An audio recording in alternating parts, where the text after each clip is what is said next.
L'invité de Béatrice Rulle ce matin, 6 minutes avec le dessinateur de presse, fondateur et président de la fondation Freedom Cartoonist, Patrick Chapat. Béatrice. Bonjour Patrick Chapat. Bonjour. Merci d'être sur Radio Lac ce matin. Ce vendredi 3 mai, c'est la journée internationale de la liberté de la presse. Une liberté de la presse toujours menacée, peut-être encore plus quand on est dessinateur de presse. C'est vrai que les dessinateurs de presse sont peut-être un petit baromètre, ou en tout cas assez représentatif de l'ensemble des pressions qui pèsent sur les journalistes dans différents pays.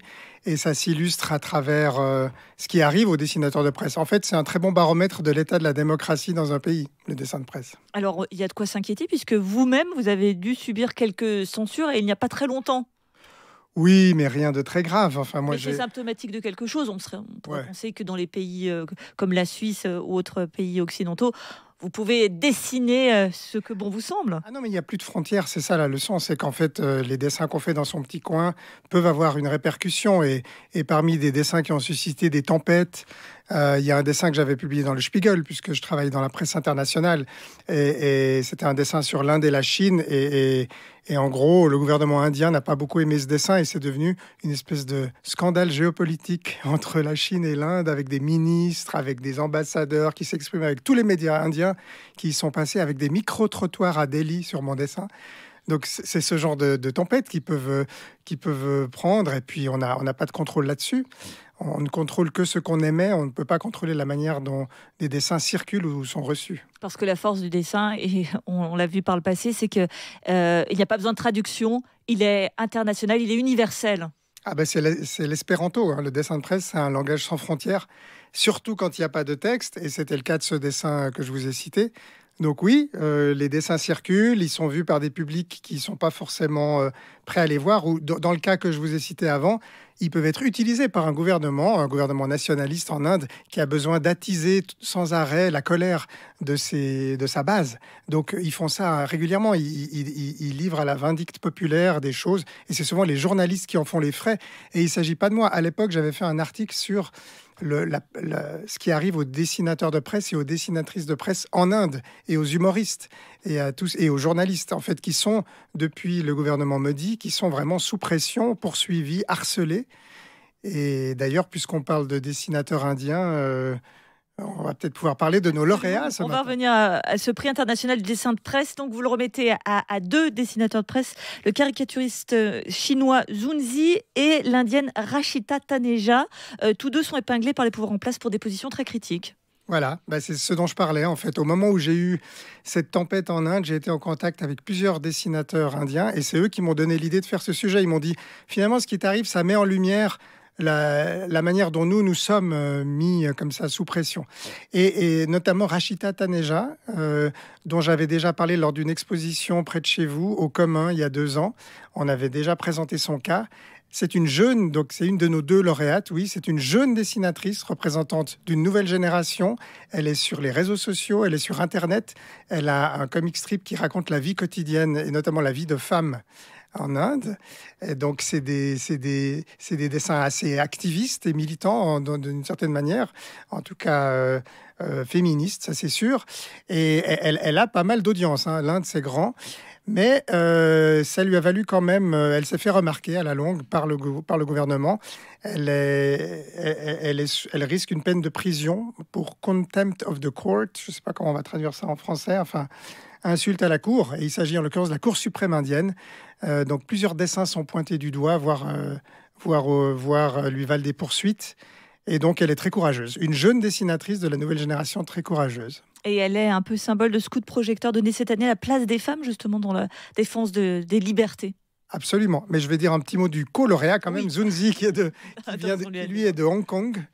Qui sera à Genève. On aura une dizaine de dessinateurs internationaux, plus les Suisses à Genève, donc ça va être vraiment super. Et Zun Zi a été licencié du journal Ming Pao, pour lequel il travaillait depuis 30 ans, qui est un grand quotidien de Hong Kong. Après que ses dessins... C'est à Hong Kong, précisons-le d'ailleurs. Hong Kong, oui. Alors, c'est de nouveau emblématique de l'évolution de Hong Kong et de la mainmise de la Chine, avec une nouvelle loi sur notamment les médias qui a de plus en plus resserré la liberté d'expression.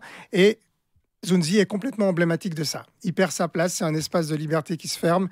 Et Tout ça après des séries et des séries de commentaires des autorités, d'officiels qui trouvaient ces dessins antipatriotiques, de mauvais goût, négatifs, etc. Donc qui faisaient évidemment le service de la Chine, de la nouvelle puissance chinoise. Alors voilà, il se trouve sans emploi depuis l'année dernière. Et c'est une magnifique voie d'indépendance et de liberté. Et c'est ça qu'on salue à travers ce prix et à travers ces 2 lauréats. Avec donc ce coup de projecteur donné à la place des femmes dans cette liberté de la presse. Oui, on a un grand coup de projecteur sur les femmes dessinatrices de presse parce que, 1, elles sont de plus en plus nombreuses. 2, on s'est saisi aussi de l'occasion d'une série documentaire qui s'appelle Dessiner pour résister, Draw for Change, qui fait le portrait de 6 dessinatrices à travers le monde et qui est d'ailleurs actuellement sur Play RTS chez nos amis de la RTS. Et on fait venir 3 dessinatrices de presse. Alors Rashida, évidemment, puisqu'elle est lauréate. Ann Telnez des États-Unis, du Washington Post, qui est la plus terrible dessinatrice, quand il s'agit de dessiner Trump. Oui, féroce. Quand il s'agit de dessiner Trump, il n'y a personne qui capture Trump comme elle le fait. C'est une espèce de gros porcelet rougeâtre sous son trait, ce qui doit être assez vrai d'ailleurs. Et Ann Telnez du Washington Post, et puis Willis from Tunis, de Tunisie, qui a été une dessinatrice emblématique de la révolution tunisienne, qui est incroyablement courageuse, moderne et impertinente. Et donc, je me réjouis beaucoup qu'on ait un débat entre ces 3 dessinatrices, donc à la Maison de la Paix au Graduate Institute ce soir. Et tout ça, cerise sur le gâteau, sera modéré par Christiane Amanpour, la journaliste vedette de CNN, qui est aussi membre de notre advisory board. Patrick Chapat, vous êtes un observateur avisé de ce qui se passe dans le monde. On a ce conflit israélo-palestinien, ces tensions au Proche-Orient. Est-ce que ce sont typiquement des thèmes qu'il est plus que compliqué d'aborder à travers les dessins de presse ? Mais voilà qui est bien dit, plus que compliqué, c'est un bon euphémisme. Les 6 mois qu'on a vécu avec la guerre à Gaza, ça a été, je pense, les plus compliqués que j'ai connus d'un point de vue du dessin de presse, avec des dessins qui ne sont pas parus dans cette période, notamment dans la presse germanophone. Je ne vais pas forcément citer de titres, mais des journaux avec lesquels je collabore depuis longtemps. J'ai vu que c'était très compliqué, oui, en effet, et qu'on n'est pas encore sorti. On voit que c'est un débat qui divise les amitiés, les familles. Et dans les rédactions, il y a une grosse pression. On se met sous pression. C'est une situation... il faut continuer à la commenter. Et c'est là qu'il faut faire preuve un tout petit peu de courage. Mais on se prend facilement des coups. Parfois, pour le même dessin, j'ai été traité d'antisémite et d'islamophobe. Donc, c'est dire où on en est. Et c'est dire aussi l'équité de votre point de vue, finalement. Peut-être. Mais... pour parler de ce conflit, l'Iran est au cœur de ce conflit, évidemment, avec les risques d'explosion, d'élargissement du conflit. Et alors, notre invité d'honneur cette année, qui est à Genève à partir d'aujourd'hui, c'est Shirin Ebadi, prix Nobel de la paix en 2003. Donc, elle nous fait l'honneur d'être là pour marquer cette journée de la liberté de la presse. Et du coup, ça devient super intéressant parce qu'évidemment, elle va nous parler non seulement de femmes, vie, liberté, le mouvement des... On revient aux femmes, qui sont vraiment un symbole de lutte aujourd'hui. En Russie, Madame Navalny, en Iran, aujourd'hui, Shirin Ebadi, mais depuis lors, Narges Mohammadi, c'est-à-dire que la prix Nobel de cette année est en prison à Evin. Et en Iran, le pays au cœur de l'actualité, il y a 2 prix Nobel, c'est 2 femmes. C'était Shirin Ebadi en 2003, si je ne dis pas de bêtises, ou 2008, j'ai un blanc. Et cette année, c'est Narges Mohammadi. Shirin Ebadi est la mentor de cette dernière. Donc c'est vraiment une chance d'avoir Shirin Ebadi à Genève et de l'entendre sur tous ces sujets, sur l'Iran, sur les femmes et sur la paix, puisque c'est une prix Nobel de la paix. Merci beaucoup Patrick Chapat, dessinateur de presse qu'on ne présente plus, fondateur et président de la fondation Freedom Cartoonist, avec donc une très très belle journée en ce 3 mai à Genève pour célébrer la liberté de la presse. Merci d'avoir été sur Radio Lac ce matin. Merci à vous.